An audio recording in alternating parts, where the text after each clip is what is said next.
नमस्कार।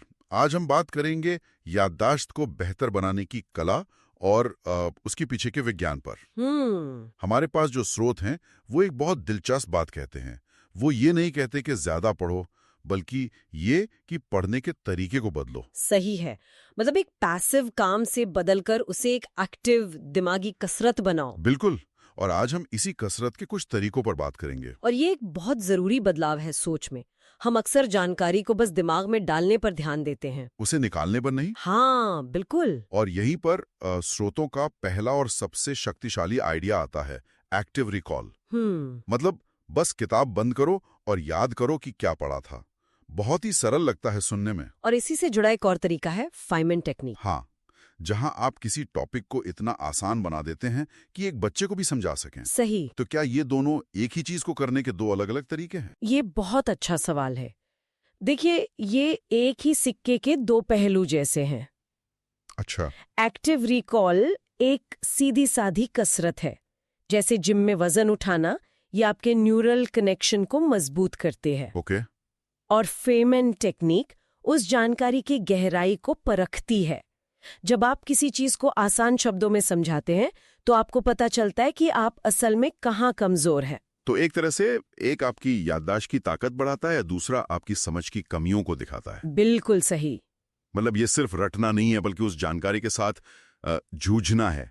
अच्छा, तो मान लीजिए हमने इन तरीकों से कुछ सीख लिया, अब उसे लंबे समय तक याद कैसे रखे? हाँ, ये अगली चुनौती है। स्रोत स्पेस्ड रेपिटेशन की बात करते हैं। हाँ। मतलब कुछ कुछ दिनों के गैप पर दोहराना। हाँ, जैसे पहले दिन, फिर तीसरे दिन, फिर 7वें दिन। हाँ, पर ये शेड्यूल सुनने में जितना असरदार लगता है, असल जिंदगी में इसे फॉलो करना उतना ही मुश्किल हो सकता है। सही बात है। अगर कोई 7वें दिन का रिवीजन भूल जाए तो क्या पूरी मेहनत बेकार हो जाती है? नहीं नहीं, बिल्कुल नहीं।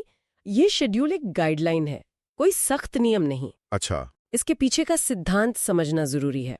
हमारा दिमाग वो जानकारी को भूलने के लिए ही बना है। हाँ। तो सही समय पर दोहराने से हम दिमाग को सिग्नल देते हैं कि ये जानकारी जरूरी है, इसे लॉन्ग टर्म मेमोरी में डालो। अगर आप एक दिन चूक भी जाएं तो बस अगले दिन दोहरा लें। तो मकसद बस उस जानकारी को दिमाग की नजरों में बनाए रखना है। एग्जैक्टली। तो एक आदर्श स्टडी सेशन शायद ऐसा दिखेगा। 25 मिनट की पोमोडोरो साइकिल में पहले 15 मिनट कुछ नया पढ़ें और फिर आखिरी 10 मिनट में एक्टिव रिकॉल करें, और फिर इस पूरे सेशन को स्पेस्ड रेपिटेशन के शेड्यूल पर दोहराएं। आपने बिल्कुल सही तरीके से इन सभी धागों को एक साथ पिरो दिया है। अच्छा।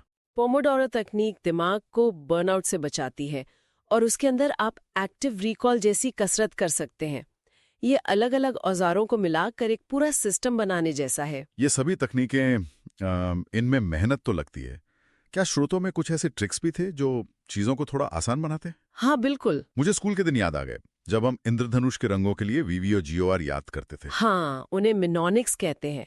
ये दिमागी शॉर्टकट है। और विजुअल्स का भी जिक्र था। हाँ, विजुअल्स जैसे माइंड मैप्स या डायग्राम्स, ये और भी ज्यादा शक्तिशाली है।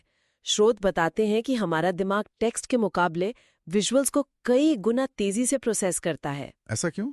क्योंकि हमारा दिमाग लाखों सालों से छवियों और पैटर्न को समझने के लिए विकसित हुआ है, अक्षरों को नहीं। सही बात है। पर इतनी सारी तकनीकों के बावजूद कई बार नतीजे नहीं मिलते।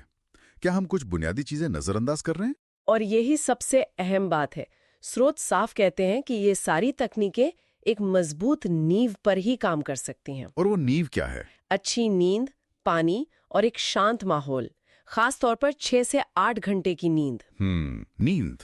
नींद के दौरान ही हमारा दिमाग दिन भर सीखी हुई चीजों को छांटता है, उन्हें व्यवस्थित करता है और लॉन्ग टर्म मेमोरी में स्टोर करता है। इसे मेमोरी कंसोलिडेशन कहते हैं ना? हाँ, अच्छी नींद के बिना एक्टिव रिकॉल या स्पेस्ड रेपिटेशन की मेहनत पर पानी फिर सकता है।